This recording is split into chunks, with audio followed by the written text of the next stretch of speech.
Bien, estamos de regreso con nuestro invitado, ¿no, verdad? Lo había anunciado yo. Marcel Clodes, economista, trabajó como tal durante varios años en el Banco Central, pero desde fines, diría yo, de la década del 90, invariablemente ha tenido una postura de cuestionarnos, ¿verdad?, el modelo de desarrollo que ha elegido Chile, el modelo neoliberal. La crítica fue primero medioambienal, Marcel.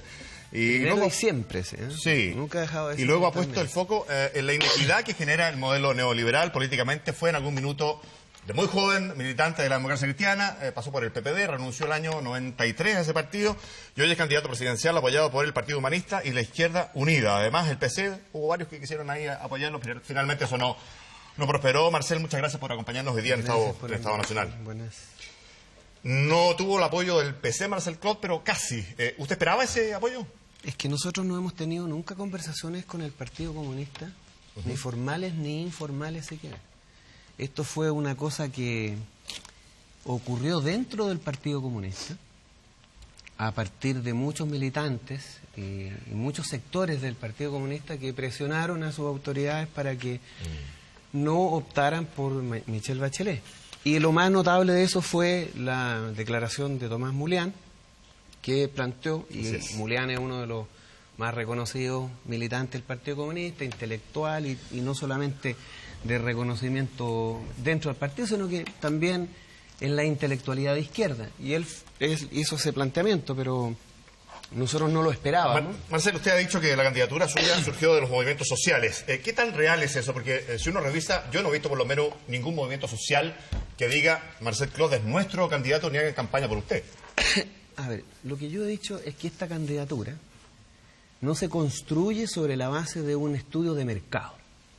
Acá nosotros no mandamos a ninguna empresa de opinión pública a preguntarle a la gente qué es lo que le gustaría que hiciera un nuevo proyecto político o un nuevo gobierno.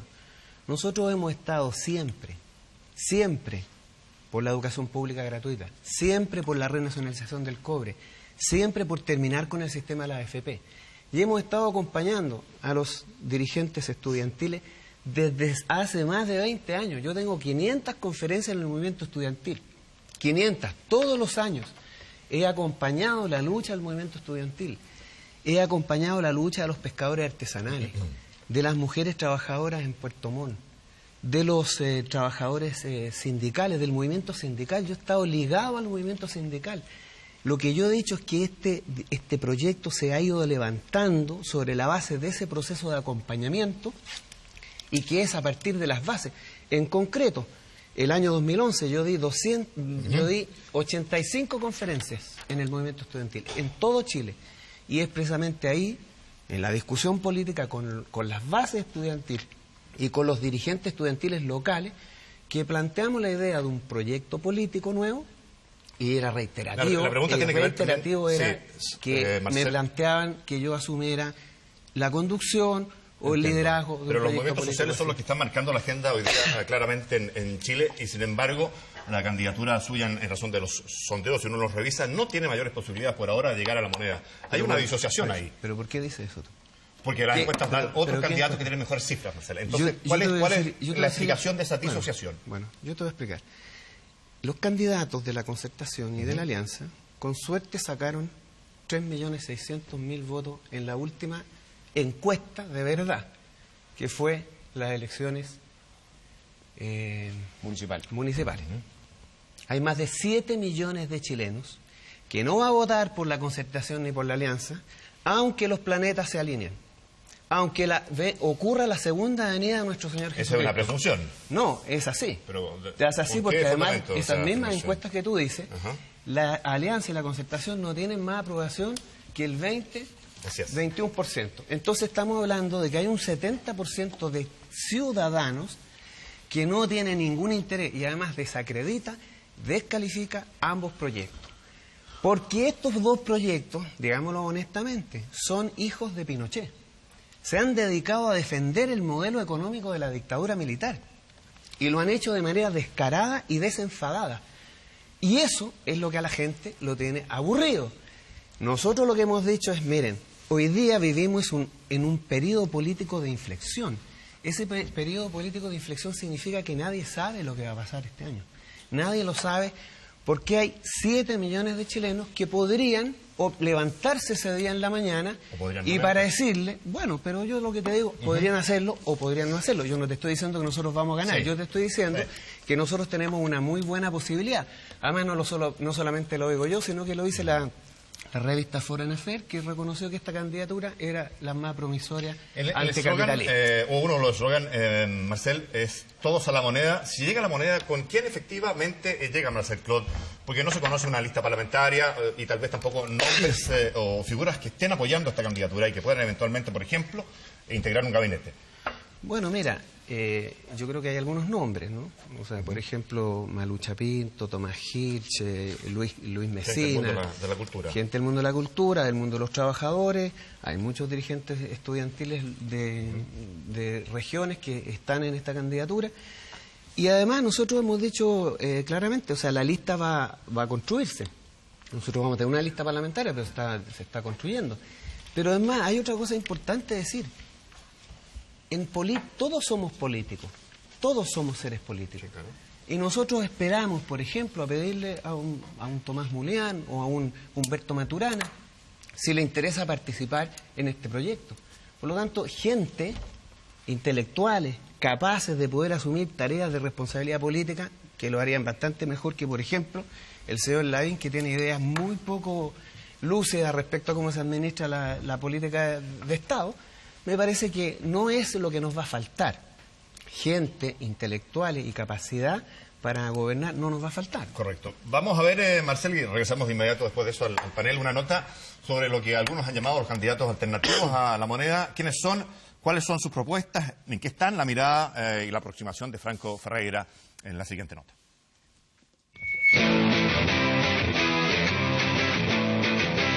Es súper importante este momento, ¿no? Dice Alfredo Sfer, el día en que presenta ante el CERVEL las firmas para oficializar su Partido Ecologista Verde en región metropolitana.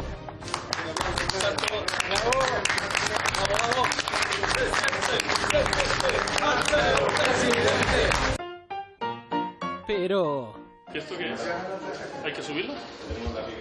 ¿Aquí? Un momento. No. Momento. Quedamos el sexto. Momento. No. Séptimo. Nos pasamos. Hay que bajar al sexto, ¿no? Sí. 6 pisos más tarde... ¿Y usted estaba corriendo una maratón? ¿Qué pasó? No, venía haciendo la escalera. Ya. No, que no le dé un ataque ahora porque... No. El hombre del cabello cano se da cuenta del agotador ejercicio político que rodea las candidaturas que esta semana no han tenido la visibilidad de los debates y que en el bregar de sus campañas han debido enfrentar públicos difíciles y hasta el severo látigo de la indiferencia. La chica viene caminando seguida. Hola, guagua. Hola, Emi.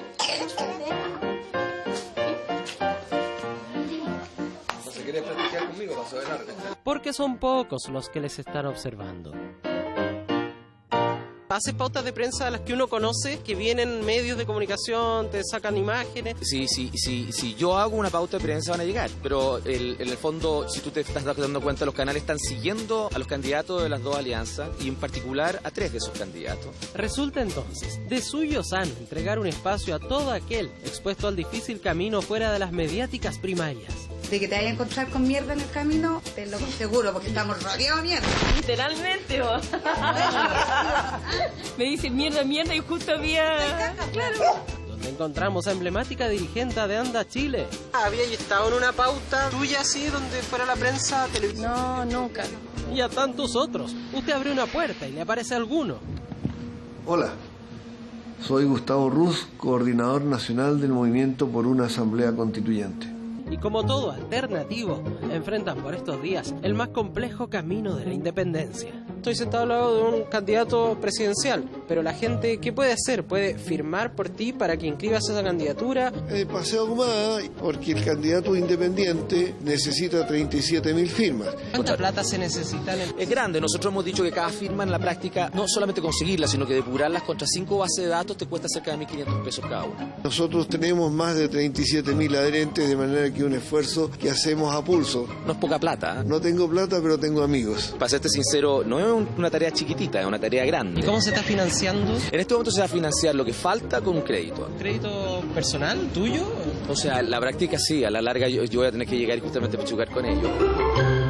Un camino que no solo muestra diferencias en el plano de la economía de campaña, sino también en varios otros planos, pues no es llegar y decir: vaya, quiero interpretar el papel de candidato a presidente.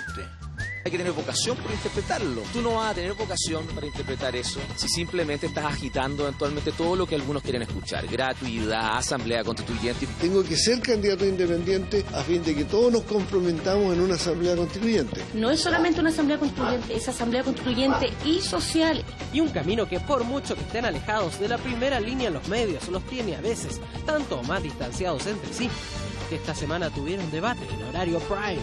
Nosotros ya recorrimos el camino de los independientes y ya lo hicimos. Les deseo suerte, pero yo conozco ese camino. El camino que finalmente se puede volver, con todo respeto, lo digo a veces, testimonial. ¿Usted quiere ser presidente o es más testimonial? El Partido Ecologista Verde tiene esta campaña para llegar a la moneda. Esta no es una campaña testimonial. Franco es como el frafradoso, eventualmente. Los estudiantes de base me fueron planteando la idea de construir y levantar un proyecto político. Claude va a tratar de apostar a una marginalidad electoral. Así, se descubren los matices de una campaña que por estos días, no tan rodeada de prensa, siguen sosteniendo los presidenciables fuera de pacto. Y post primaria probablemente se vuelvan a prender las luces. Aunque por mucho que hoy falten las luces, por Dios que le ponen tinca. ¿Tú te imaginas ahora de verdad pasar una segunda vuelta? Sí, por supuesto. Lo único que no está privatizado en Chile es soñar. Y yo tengo el derecho a soñar. Y estoy soñando.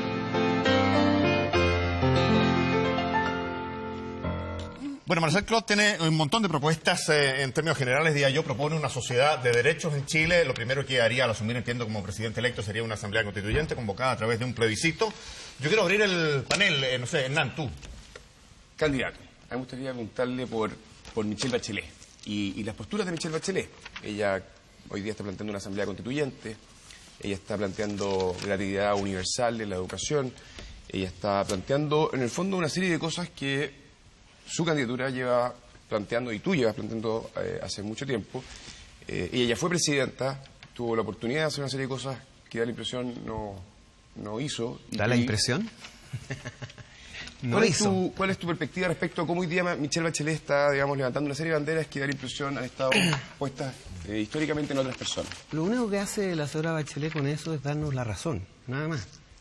Porque finalmente, cuando tú tienes una candidata que estuvo muy confortable con la constitución autoritaria del señor Pinochet, cuando estuvo muy contenta con el sistema de la AFP, que además reforzó y que además obliga a las mujeres a jubilarse a los 65 años si es que quieren recibir el bono por hijo nacido, cuando le entregó a la AFP el derecho a poner toda la plata de los chilenos fuera del país, a mí me parece que es poco coherente que hoy día ella esté planteando este proyecto.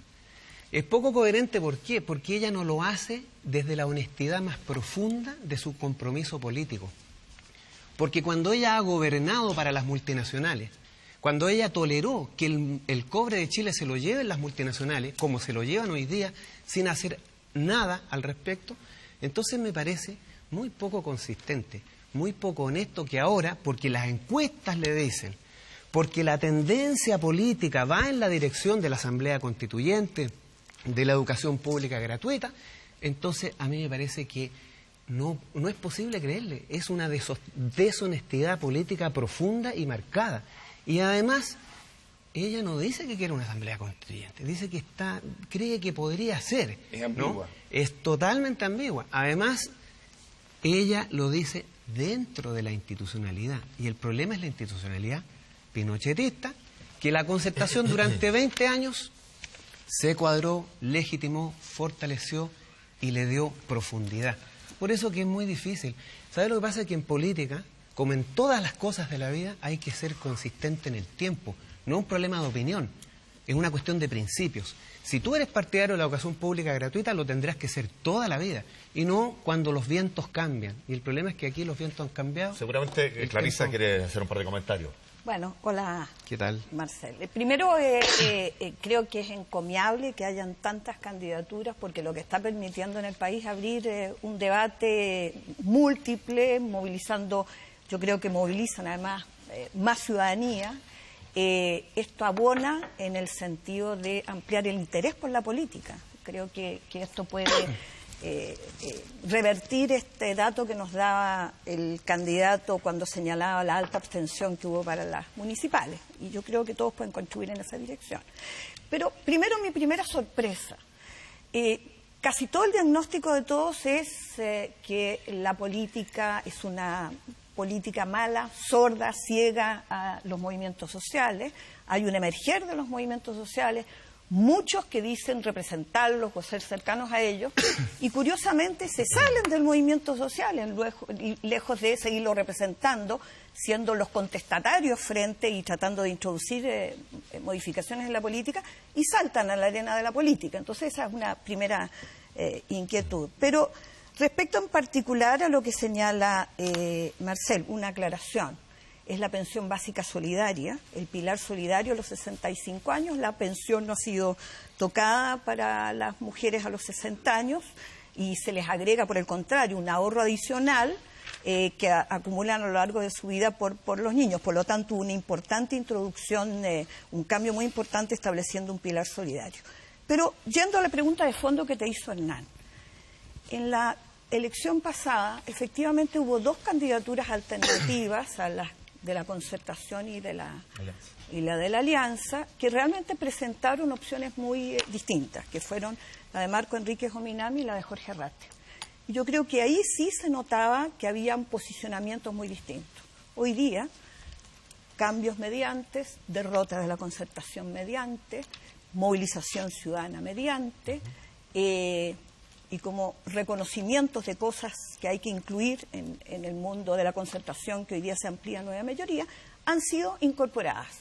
Lejos de denostar eso, uno debiera alegrarse de que efectivamente haya capacidad de innovar en la política. Entonces la pregunta que hay que hacer es si esta nueva mayoría, con probabilidad alta de que sea la candidata quien lo represente, Michelle Bachelet, plantea en buena medida parte de lo que señala Marcel Claude en su candidatura, con parlamentarios, con alcaldes, con consejeros regionales, es decir, y en el caso tuyo, en una relativa orfandad, por decirlo de alguna manera.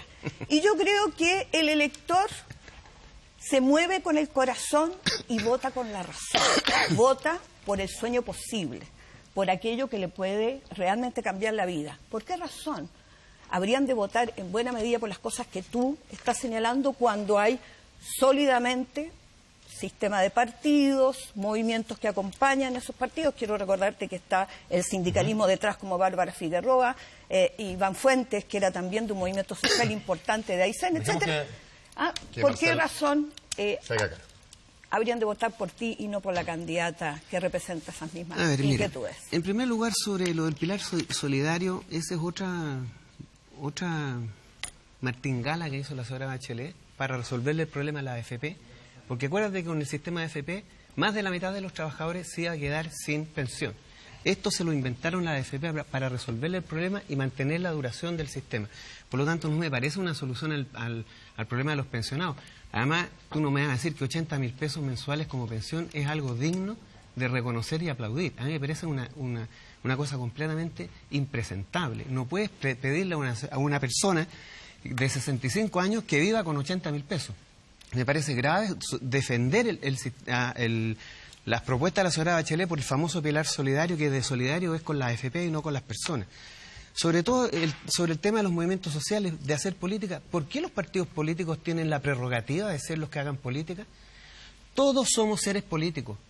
Todos tenemos el deber, el derecho y la legitimidad de estar y disputar en la arena política los puestos de mando de la sociedad. Y no tiene por qué ser un partido político exclusivamente. A mí me parece que ese comentario no ha lugar.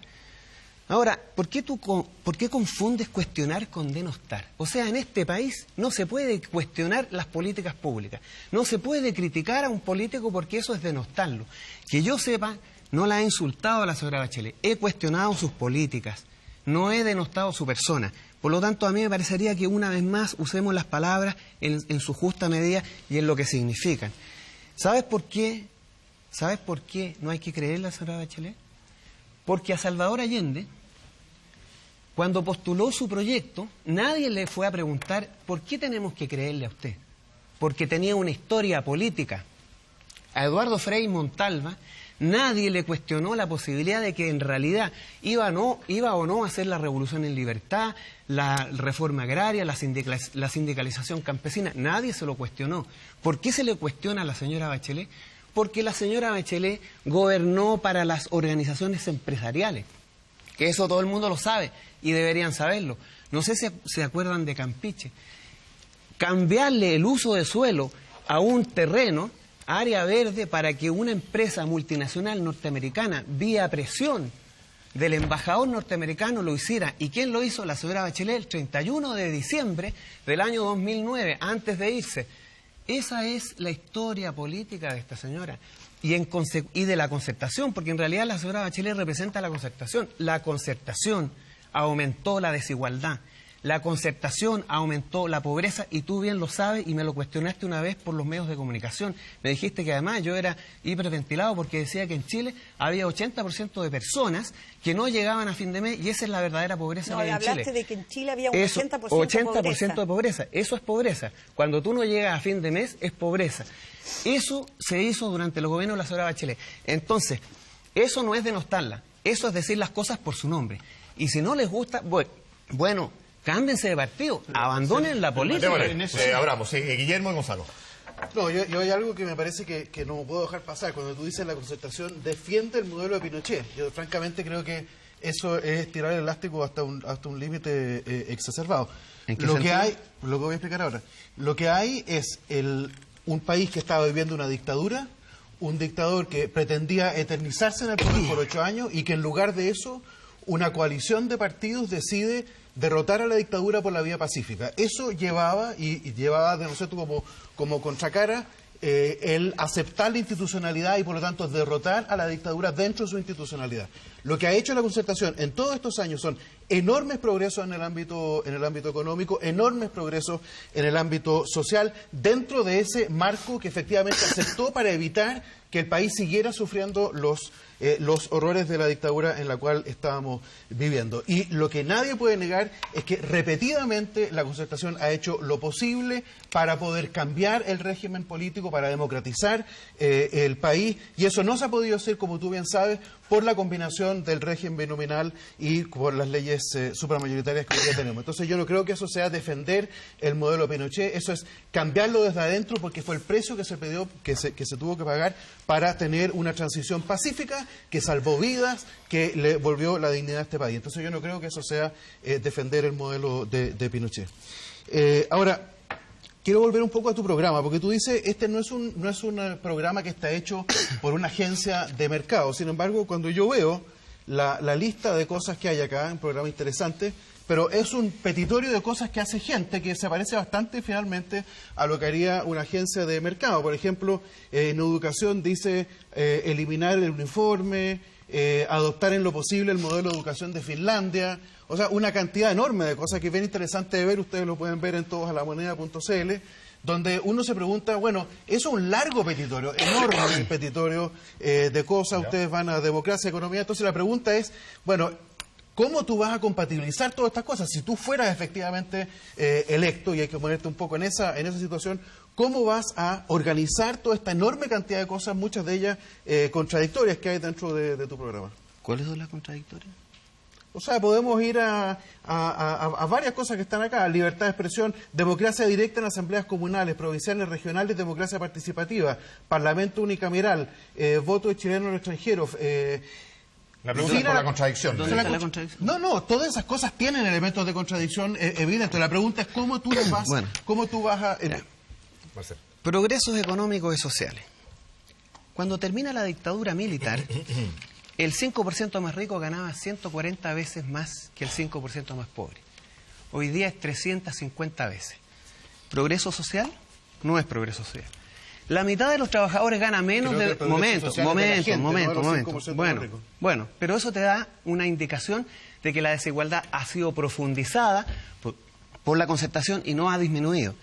Los trabajadores ganan menos de 250.000 pesos. La mitad de los trabajadores gana menos de 250.000 pesos. Las mujeres, la mitad de las mujeres menos de 205.000 pesos. ¿Progreso? No es progreso. El ingreso per cápita de $20.000. El ingreso per cápita mensual del 99% de los chilenos, $720. Eso no es progreso. La Concertación mantuvo intacto el Código del Trabajo. ¿Lo modificaron en un ápice siquiera? Nada. La Concertación mantuvo y profundizó la AFP, mantuvo y profundizó la ISAPRE. ¿Dónde están los progresos económicos y sociales que la Concertación ha traído a este país? No existen. Hay una regresión social y económica. El cobre, ¿qué es lo que hicieron con el cobre? Lo desnacionalizaron. Fue la Concertación la que le entregó a las multinacionales el cobre. Tocó la famosa ley minera del señor José Piñera, que dice que a los inversionistas extranjeros, para recuperar el cobre hay que devolverle el valor presente del flujo futuro de todos los ingresos hasta que terminen los minerales. ¿Tocaron el problema del cobre? No lo tocaron. ¿Dónde están los progresos? A mí me parece que, ¿sabe lo que hizo la Concertación? Profundizó el modelo, lo sacralizó además y lo legitimó. La Constitución. Esta Constitución, ustedes deberían saberlo porque son liberales supuestamente, esta Constitución es total, absoluta y rotundamente ilegítima. Es la Constitución de 7 personas, todos hombres, pertenecientes a lo más rancio de la aristocracia chilena y de lo más conservador de la Iglesia Católica. Fue refrendada en un plebiscito fraudulento. Ustedes gobernaron 20 años con esa Constitución, 20 años. Y el capítulo quinto, el artículo quinto del capítulo primero de esa misma Constitución te permite cambiar cosas importantes en este país por la vía del plebiscito. Nunca lo hicieron, porque de alguna manera la Concertación ha gobernado satisfecha con esto. Ahora, ¿cómo vamos a hacer nosotros todo esto? Es muy simple, no es tan complicado. A ustedes les complica porque tienen que transar intereses con el señor Luce, con el señor Mate, con el señor Angelini, porque tienen negocios con ellos. Pues su gente de ustedes está en los directorios de las empresas que pertenecen a estos grupos económicos. Pero aquí lo que nosotros vamos a convocar un plebiscito, tan simple como eso. Artículo 5º, capítulo 1 de la Constitución del 80. Tú puedes convocar a un plebiscito, no vinculante, preguntar, ni siquiera dice que no es vinculante, ni siquiera lo dice. Pues incluso podrías convocar a la Asamblea Constituyente sin preguntarle a nadie. Porque también el artículo 6º de ese mismo capítulo 1 de esa misma Constitución establece que todos los órganos del Estado, inclusive el Tribunal Constitucional, tienen que someterse a la voluntad popular. Está escrito en esa misma Constitución. Por lo tanto, a mí me parece que acá un cambio constitucional es importante. Nosotros vamos a nacionalizar el cobre, 40.000 millones de dólares que te va a dejar el cobre, que te va a permitir duplicar el presupuesto de la educación, duplicar el presupuesto de la salud. Solucionar el problema en Chile se puede porque existen los recursos y existe la capacidad para hacerlo. No existe la voluntad política. Yo lo estaba escuchando y, bueno, me parece que el enfrentamiento natural que se ha producido en esta mesa habla del problema clave que tiene la nueva Concertación. Es decir, hay un discurso, hay un sentimiento, que yo entiendo que su candidatura busca identificar, ¿no es cierto?, que es de una izquierda que, a pesar de estar fraccionada, de tener distintas alternativas entre Bachelet, Marco Enrique, ¿no es cierto?, Marcel Clot, Alfredo Sfai, Bachelet no es de izquierda, es de derecha. Bueno, es que ahí hay un tema. Pertenece al mismo ámbito de ustedes. Porque finalmente la construcción de esa nueva Concertación se da por sentado de que esta izquierda se va a incorporar. Se da por sentado de que las propuestas, de que el Bachelet ha hecho un esfuerzo en sus propuestas de acercarse a ese mundo. Y donde el conflicto está puesto en la credibilidad de que lo que no se hizo en el pasado o lo que no se cree finalmente se vaya a terminar implementando. Y es lo que le escuchaba aquí a Marcel Clot en términos de que por qué no votaría por Bachelet en primera vuelta. El problema es de que aquí lo más probable es que en noviembre tengamos una primera vuelta y que en diciembre tengamos una segunda vuelta, donde ¿qué va a hacer Marcel Clot? Una dificultad que ya enfrentó Marco Enrique en el pasado frente a esa segunda vuelta, porque la consistencia, la coherencia y sobre todo para las candidaturas testimoniales que tienen esa fuerza moral muchas veces, esa claridad y definición en sus temas, finalmente tiene que enfrentar un escenario donde lo más probable, por la evolución que se tiene, es que no estén presentes y va a tener que elegir. Y vamos a ver a Marcel Clot defendiendo la opción de Michelle Bachelet. Yo no sé por qué me lo preguntan esto a mí y no se lo preguntan a Bachelet, ¿no? O se lo preguntan a... Cuando venga este programa, sin duda le vamos a hacer la misma pregunta a Marcelo. Pregúntale eso a ella porque la verdad, yo lo he insistido acá, yo no sé de dónde sacan estas tantas certezas. 3,5 millones de votos entre la Concertación y la Alianza, dentro de 13 millones, es una votación despreciable. Discúlpame que Sí, te lo diga, pero no representa a nadie. Usted no obtenga algo bueno, o parecido. pero es que en este Porque se punto atribuye los 7 millones que no, votan. yo no te estoy diciendo que yo no me lo atribuya, te estoy diciendo que existen ahí, que están ahí.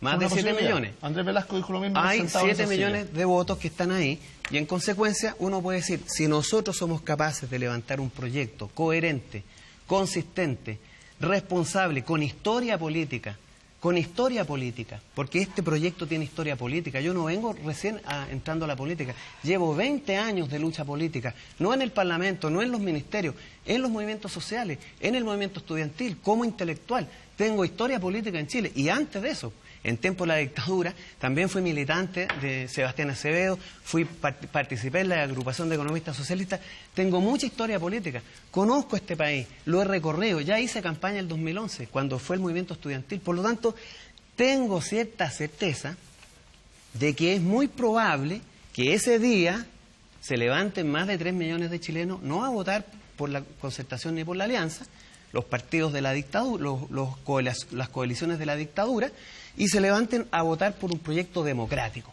por un proyecto que quiere darle a este país derechos, porque en Chile no existe ningún derecho consagrado, todo es negocio, todo es lucro, lucro en la salud, lucro en la vivienda, lucro en la previsión, lucro en la educación, lucro en los estacionamientos, lucro en todo. ¿Dónde están los derechos de las personas? ¿Dónde están los derechos de las personas? Nosotros vamos a constituir, y eso es lo que la gente tiene que saber.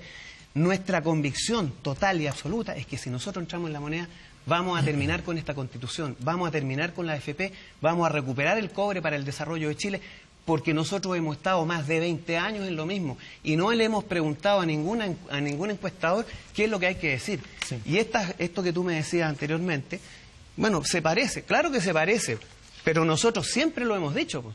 Siempre lo hemos dicho, no le hemos preguntado a nadie qué quieren ustedes. La única diferencia lo de credibilidad. El proyecto... ¿La única diferencia? No, porque la concertación gobernó para las multinacionales. O sea, pero es que la única sus políticas, dime qué políticas implementaron para cambiar la situación de nicho de negocio que tiene hoy día Chile. Todo lo que hicieron fue fortalecer. Todo es negocio, pues. Todo es una oportunidad de negocio. ¿Quieres tener salud? Negocio. Paga, copago, cotizaciones. ¿Quieres tener educación? Paga. ¿Quieres tener previsión más digna? Paga. Entonces, ¿dónde están los derechos? ¿Dónde están los derechos de las personas en este país? Y la Concertación durante 20 años consolidó este país como un nicho de negocio donde la gente trabaja 12 horas promedio diarias. En consecuencia, en segunda vuelta, la respuesta está pendiente ahí. El apoyo queda vacante. Porque el discurso de consistencia y de coherencia, en segunda vuelta, ¿qué pasa con Marcel Clot? Si es que no llegara a estar por alguna casualidad de la vía. Yo voy a votar por mí en segunda vuelta. Andrés. Yo tengo algunas dudas, pero... Y se ríen ustedes, esa risa siempre tiene un toque así descalificador. No, a mí me parece que en primer lugar comparto en gran medida el diagnóstico. Comparten una lectura de Chile que está equivocada. Está equivocada. No, yo creo que usted no me conoce mucho, porque lo que le voy a plantear es lo siguiente. Comparto con usted en gran medida el diagnóstico.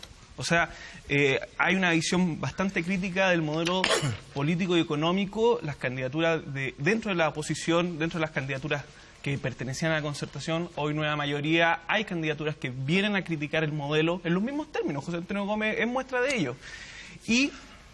Pero las razones o la intencionalidad de por qué se termina administrando el modelo, ahí comparto un poco la opinión de Guillermo Larraín, en el sentido de que, ¿qué otra opción había? Si la misma Constitución obliga a la cogestión, en donde en realidad el mito de la política de los consensos es un mito, porque en realidad es la política de la unanimidad. Porque lo que hace el binominal precisamente es inflar a una minoría, igualarla con una mayoría y adicionalmente hay que exigirle un quórum, o sea, voto a esa minoría que está supervalorada para efecto de hacer modificaciones. Entonces, la pregunta mía, a pesar de compartir el diagnóstico, tiene que ver con las propuestas, donde en realidad podría centrarse la discusión. Y esa propuesta es cómo se va en definitiva modificar o sortear el tema de la cogestión, porque usted plantea el tema del plebiscito, ¿ya? Que nosotros también lo discutimos, pero el tema es qué pasa cuando no se pueda sortear por medio del plebiscito. ¿Qué pasa si el Tribunal Constitucional veta el plebiscito, no permite la modificación? Eso implica ir a una superinstitucionalidad, llegar atravesar un poco el ordenamiento, cómo en definitiva resuelve ese problema sin tener que agredir a mis compañeros de panel y en definitiva generar o garantizar cierta gobernabilidad. ¿Por qué agredir? ¿Por qué me dice agredir? No, porque hay algunos que defienden las ideas mucho más liberales que uno. Entonces, ¿cómo llega...? ¿Por qué No, porque digo, ¿cómo se sortea el tema? Cuando tú no puedes atravesar el ordenamiento, cuando tú estás peleando con un muro y el muro no te deja avanzar, ¿cómo llegas a ese nuevo Estado, a esa nueva Constitución, sin el uso de la violencia? Ese es el argumento de fondo. Mira, desde los revolucionarios franceses que dieron paso al mundo moderno y a la política moderna, y está incluso en esta Constitución, se reconoce que el principio fundamental y fundacional de toda democracia es la voluntad popular. ¿Está claro? 200 años, 300 años más o menos discutiendo lo mismo. Bueno, esta Constitución, hecha por 7 personas, hombres, ratificada en un plebiscito fraudulento, es ilegítima, inmoral, antidemocrática, dictatorial. Concedo. Ok. Lo que nosotros vamos a hacer es poner en funcionamiento, poner en marcha el poder constituyente, originario, anterior a cualquier ley, anterior a cualquier derecho, anterior a cualquier ordenamiento, está la voluntad general. Si en un plebiscito la mayoría de los chilenos, 60, 70, 80%, está de acuerdo con una nueva constitución sobre la base de una asamblea constituyente elegida por votación directa y popular, y después de ese plebiscito, vinculante o no vinculante, porque no lo especifica la Constitución, el presidente puede llamar y convocar a esa asamblea constituyente. Puede hacerlo, perfectamente puede hacerlo, y no puede, porque ni siquiera el Tribunal Constitucional puede objetarlo, porque el Tribunal Constitucional también es parte de las instituciones que deben y se obligan a la voluntad general del país. Y nosotros, con esa Asamblea Constituyente, y nosotras, vamos a tener una nueva Constitución. Esa nueva Constitución va a establecer que los parlamentarios deberán elegirse por elección directa y no por el sistema binominal, y todas las autoridades políticas judiciales, pero ¿qué elección pasa directa, si lo veta el ordenamiento? ¿Qué pasa que no existe que el binominal no es directo, el binominal te permite con el 30% tener el 50%. Directa, pues, por voto, proporcional, para que tú tengas representación directa. No, pero cuando te digo elección directa, es que las personas van a votar, van a elegir a los delegados por elección directa. Vamos con Clarisa.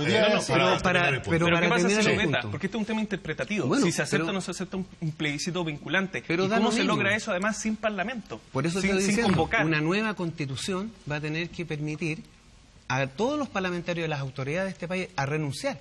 Van a tener que renunciar y elegirse de acuerdo a la nueva Constitución. Eso es lo que va a hacer. Así nosotros vamos a hacer el cambio, porque lo que este país necesita es refundarse sobre la base de los derechos. Y esta Constitución no lo permite. Por lo tanto, nosotros como país, y lo decía Camilo Enrique hace 200 años atrás, ninguna generación puede imponerle a otra la forma en cómo tiene que vivir. Y estas generaciones quieren cambiar la forma en cómo quieren vivir. Eso Marcel, es simplemente. voy a contestar algunas de tus afirmaciones y voy a volver a insistir con lo que planteé al inicio. ¿Por qué le creyeron a Allende? ¿Por qué le creyeron a Frei Montalva? ¿Y por qué no le creen a Michelle Bachelet, que fue con lo que iniciamos el diálogo nosotros? Y bueno, precisamente por lo que señalas, porque cuando iba un presidente en un régimen electoral en donde podían acompañar las mayorías y no había sistemas de quórum en los congresos, obviamente los programas de los presidentes eran realizables. Hay que reconocer que esa fue una de las amarras más difíciles para que buena parte de las promesas de la Concertación y particularmente de Michelle Bachelet encontraran trabas. Yo cité, tú no habías llegado en la primera parte, cómo fue la reacción de la oposición de derecha a la reforma de la salud al Plan Auge, que tuvo que nacer mutilado. Cómo parte de la discusión sobre la reforma previsional también tuvo que mutilarse, y por eso compartimos contigo el diagnóstico de que los principales cerrojos están en la Constitución. Yo no creo que la Asamblea Constituyente como mecanismo sea la única fórmula ni que garantice los resultados, porque Venezuela, que por lo que escuché en 4 entrevistas tuyas, estuve ayer escuchando 3 horas de entrevistas tuyas para saber realmente lo que piensas. están todas en YouTube, etcétera. Tú citas a Venezuela como ejemplo de asamblea constituyente, está Colombia, está Ecuador, y todas con resultados distintos desde el punto de vista social. Y entonces, nosotros compartiendo de que hay que hacer un cambio constitucional, yo no estoy segura que la metodología que emplees garantice necesariamente que esa nueva constitución refleje los cambios sociales que tú estás teniendo. Y entonces, como de lo que se trata, y vuelvo a insistir acá, es que tú le ofrezcas a la ciudadanía una promesa posible, realizable, que efectivamente le cambie la vida. Debo decirte que la señora, que hoy tiene una pensión básica solidaria insuficiente y hay que fortalecer el pilar solidario, no se siente maltratada, siente que algo le cambió su vida y lo vas a ver en tus recorridos seguramente, porque si hay una fortaleza que ganó Michelle Bachelet fue en estas materias. Por lo tanto, yo vuelvo a preguntar, no hagas si no quiero agredirte, pero no puede ser como el presidente Piñera, que en 20 días hace más que en 20 años. Tú no puedes decirle a la población que ya vas a subir y en un año vas a cambiar todo. Eso no te lo cree absolutamente nadie. Yo creo que no he dicho que en un año vaya a cambiar todo eso. Lo que nosotros hemos dicho es lo siguiente, muy simple y sencillo. Igual, discúlpame, 80.000 pesos mensuales. Es indigno, discúlpame. La alternativa era cero. Bueno, alternativa era cero, pero alternativa al sistema de capitalización individual es el sistema de reparto que nos da 80.000 pesos de pensión. Y eso es resultado, estas pensiones indecentes son el resultado de haber instalado el sistema de AFP y haber eliminado el sistema de reparto que existía anteriormente, donde los 80.000 pesos no era precisamente el sistema de reparto, podríamos hablarlo en otros lados. Bueno, en el mundo los sistemas mixtos. El sistema de reparto. En el mundo los sistemas mixtos son una de las respuestas más innovadoras que están teniendo en el mundo los sistemas de AFP, en el mundo el sistema de AFP va hacia atrás y hacia atrás. Pero ustedes están planteando un sistema tripartito, ¿o me equivoco en materia de AFP? Nosotros estamos planteando volver al sistema de reparto, donde aportan el Estado, los trabajadores y los empresarios. ¿Y cómo lo hacemos con un país que envejece, Marcel, que cada vez menos activos, más pasivos? La plata la pone el Estado. Las proyecciones no van en esa dirección. Eso lo podemos discutir, tengo los datos, pero da para largo, digamos. Pero nosotros podemos perfectamente estar 30 hasta 40 años con el sistema de reparto, con las cotizaciones que hoy día existen, sin tener que meterle mano al Estado ni un solo peso. En cambio, este sistema le cuesta al Estado 1 billón de pesos todos los años. Este sistema es deficitario para el Estado. El sistema de reparto no lo sería y daría harto mejores pensiones que los 80.000 pesos que tú defiendes de las AFP. Yo defiendo que para los que nunca trabajaron, ahora, ¿cómo voy a garantizar? Tengan algo. Voy a garantizar el tema de la AFP, el tema de las pensiones, sin poner un peso el Estado, solo con las cotizaciones actuales, usted podría subir muchísimo las pensiones. ¿Sabes cuánto es? Es que eso realmente te lo demuestro. Es notable. Te lo voy a demostrar. No he escuchado ningún economista serio decir algo parecido. Qué horror. Te lo voy a demostrar. ¿Cuánto es lo que... ¿Tú sabes cuánto recaudan la AFP anualmente? ¿Sabes cuánto es o no? ¿Sabes o no? No, el monto exacto no. No lo sabes. 4,5 billones anuales. ¿Sabes cuánto gastan en pensiones? ¿Sabes cuánto gastan? ¿Lo sabes o no? No lo sabes. 2,3. ¿Cuánto te queda? Pero perdón. ¿Cuánto te queda? De esos 2,3, ¿cuánto paga el Estado? Esos 2,3 que tú, con los cuales estás disponiendo son los fondos provisionales de las personas que están ahorrando. Bueno, pero eso no lo puedes gastar así livianamente en pagar pensiones hoy día. Porque esos están destinados a pagar pensiones de personas que hoy día están trabajando. Pero eso es lo que te estoy diciendo. Se están gastando en pensiones 2,3 de los 4,5 que entran. Pero espérate un poco. Hoy día hay menos gente de la que está trabajando. ¿Tú querías que yo te lo demostrara? ¿Tú querías que te lo demostrara? Entonces, atiende. Pero un sistema que no sea válido para 5 minutos, un sistema que sea sostenible en el tiempo. Atiende. 4,5 son los ingresos, 2,3 son los gastos. De esos 2,3, 1,2 lo pone el Estado. O 1, ponle 1. Yo puedo nacionalizar eso, entregarle un sistema público, voy a seguir teniendo los mismos 4,5 todos los años, puedo duplicar las pensiones, dejar de gastar ese billón que gasta el Estado y todavía me queda un excedente para pagar pensiones con lo que actualmente se está gastando en el sistema de AFP. Por lo tanto, hoy día el sistema no es deficitario y las proyecciones que hacen algunos expertos, no tan serios como los que tú le crees, pero en fin, algunos expertos que para mí son serios, digamos, esos expertos dicen que la proyección de crecimiento de las cotizaciones son mayores que los gastos que va a tener. Guillermo Larraín con la palabra. No, yo creo que hay un punto en el cual sí tenemos que estar de acuerdo, que es que las pensiones son bajas y las pensiones hay que aumentarlas. Eso es como el punto de partida y estamos en eso súper claro. Ahora, yo me ha tocado trabajar mucho en el tema de pensiones en muchas partes con sistemas de capitalización, con sistemas de reparto, con sistemas de fondos a la holandesa, a la inglesa, así que el tema más o menos lo conozco. En todas partes lo que uno anda buscando es financiar las pensiones por vías que sean distintas. No centrarse en una sola fuente de financiamiento de las pensiones, porque eso genera problemas.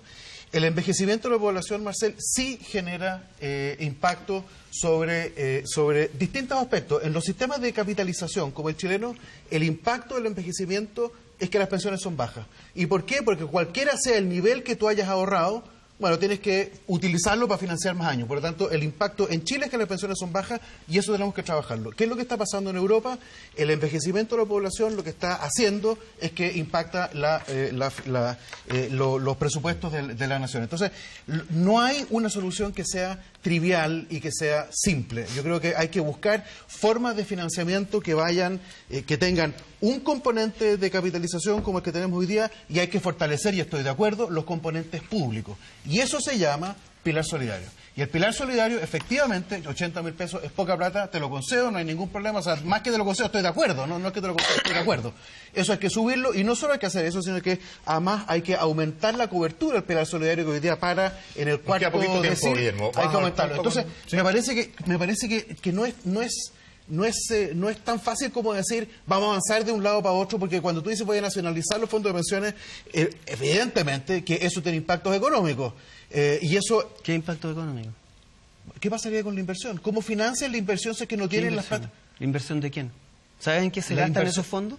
O sea, ¿sabes a dónde van o no? A los grupos económicos. Esos fondos tienen dueños. Allá van los grupos económicos. ¿Sabes qué inversiones se financian? Especulativas fuera del país, que rentan menos del 2% y le hicieron perder al sistema el 60% de lo recaudado el año 2008. Y se recupera después porque la economía no se recupera, lo que se pierde no se recupera.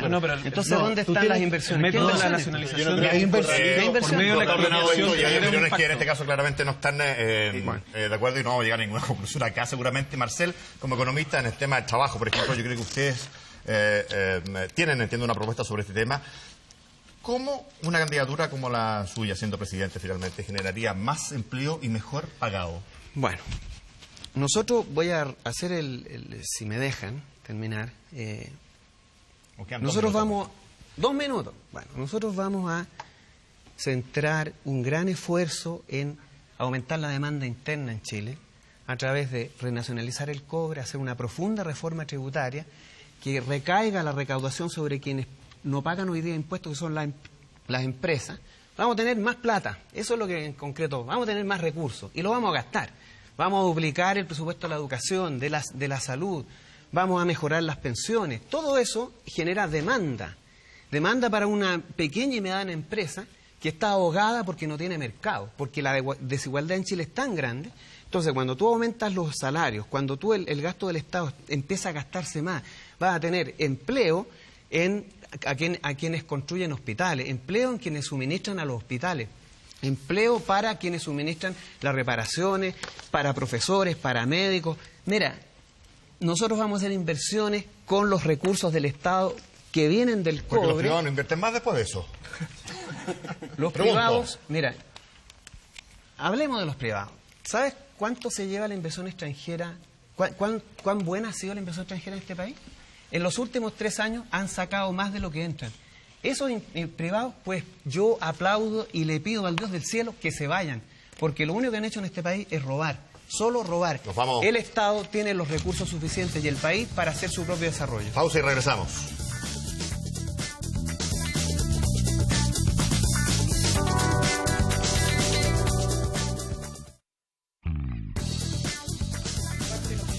Bueno, el debate acá siguió más intenso todavía en comerciales. Nos vamos, termina Estado Nacional. Le agradecemos al candidato presidencial Marcel Clos de habernos acompañado en el Estado Nacional esta mañana. Y a los señores panelistas y señoras también. Y un saludo para el Día de los Padres y por la reciente ley de igualdad parental, que creo que es un dato muy importante en el país. Muy bien. Chao, hasta el próximo domingo.